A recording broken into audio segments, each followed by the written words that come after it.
With college football returning this weekend, people are very excited to see what their favorite team is capable of achieving with this year's expanded playoffs. Instead of 4 spots this year, a total of 12 teams can make the playoffs. It is practically impossible to snub a team that is deserving in 2024, but that is what exactly occurred in 2014 when they first introduced the college football playoffs. TCU was one of many teams that may have deserved a spot in the playoffs. Many people have said that they were robbed of a playoff spot that year, but were they really? Let's take a deep dive into the events that occurred in 2014 and make a decision on whether or not TCU missing the playoffs was indeed justified. In 2014, TCU finished with a 12-1 record with 5 wins against ranked opponents in the regular season. They were led by quarterback Trayvon Boykin and head coach Gary Patterson. Also on offense, they had breakout wide receiver Josh Doxson and running back Aaron Green with plenty of other decent players.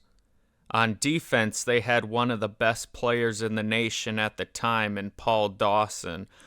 Along with Chris Hackett, Derek Kindred, and Marcus Mallett, they had potential to start a strong defense that could compete with any of the best teams in the nation. In their first game of the year, they dropped 48 points against FCS tune-up Samford. This was a preview of what was to come later on in the season. Game 2, they had a decent opponent in Minnesota where they ended up winning 30-7 with Boykin throwing for 258 yards and 2 touchdowns. They beat SMU the following week 56-0. They had their first test of the season against number 4 ranked Oklahoma. In a game that was close throughout, defensive standout Paul Dawson gets a game-winning 41-yard pick six. In one of the best games in recent history, the Horned Frogs then took on number 5 ranked Baylor. In the fourth quarter, with TCU up 58-37, the defense would collapse and allow Baylor to tie the game with 4 minutes and 42 seconds to go. TCU would punt the ball back to Baylor with 1:20 to go and would never see the ball again, as Baylor would hit a game-winning field goal as time expired to beat the Horned Frogs 61-58. They would turn things around, beating number 15 Oklahoma State 42-9 and Texas Tech 82-27 the following week, with Trayvon Boykin throwing for 433 yards and 7 touchdowns against the Red Raiders. Then on the road, they beat number 20 West Virginia with a walk-off field goal and blew out number 7 Kansas State.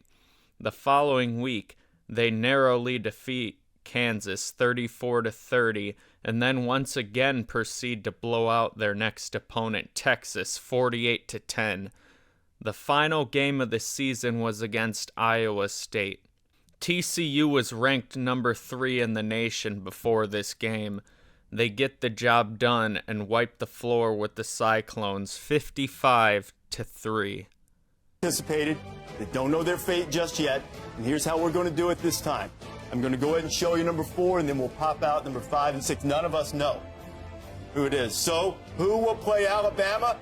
And it will be the Buckeyes of Ohio State, champions of the Big Ten that make it into the college football playoff. Another 12-win season under Urban Meyer.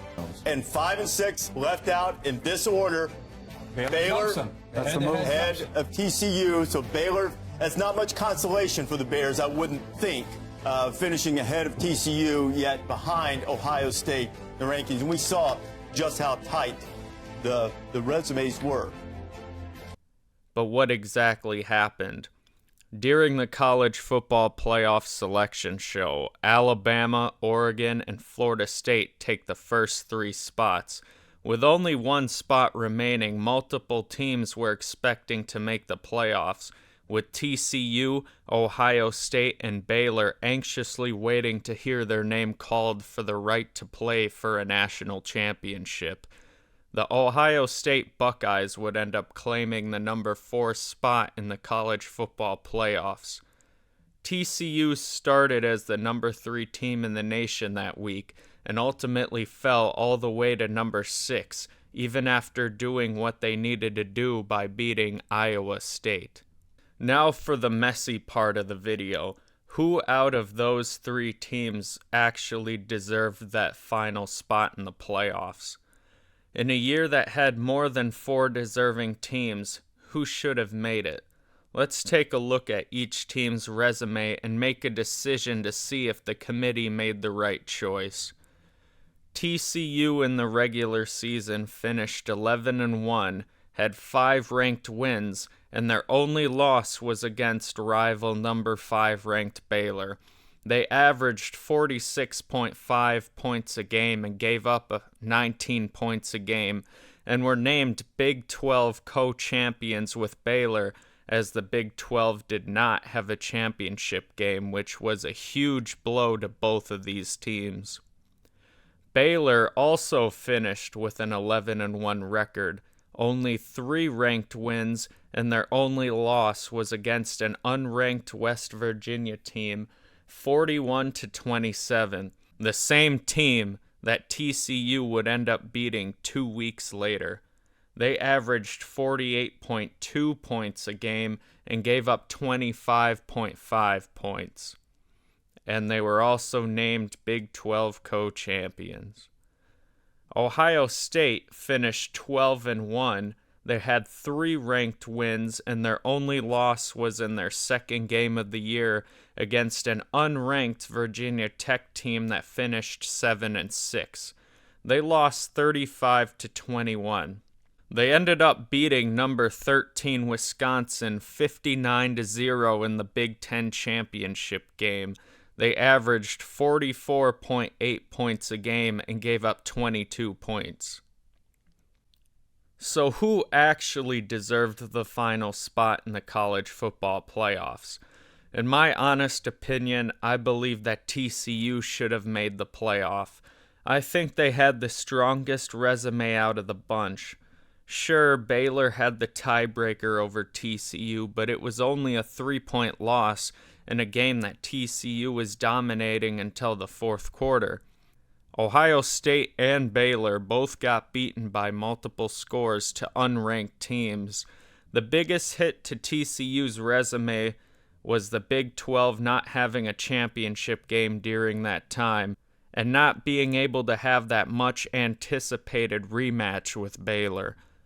Ohio State took full advantage of the Big Ten title game by absolutely mauling Wisconsin, but in hindsight, you can make the claim that the committee made the right decision, as Ohio State would end up winning the national championship that year by beating Alabama and Oregon.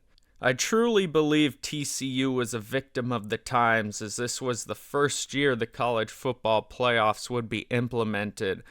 And this would be a year that multiple teams deserved to make it, as opposed to later years where the top 4 was pretty set in stone for the most part.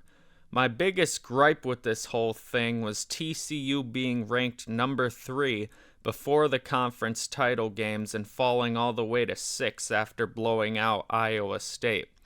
They did everything right and got punished for it. TCU would end up beating Ole Miss 42-3 in the Peach Bowl and finishing number 3 in the nation, while Baylor ended up losing to Michigan State 42-41 in the Cotton Bowl and finished ranked number 7. The outcome of this would be the Big 12 bringing back the conference championship game to give their conference a better chance at making the playoffs, as not having one in 2014 completely ruined TCU's chance at being considered over Ohio State. This was one of the best chances TCU has had at a national championship, but ultimately fell short. But in 2024 and beyond, we won't be having any more discussions about teams being snubbed, as the 12-team playoff is in full effect. So what do you guys believe should have happened? Did the committee make the right decision, or do you disagree? Let me know in the comments below. Feel free to like, subscribe, and leave any suggestions for future videos in the comments below. Thank you for watching.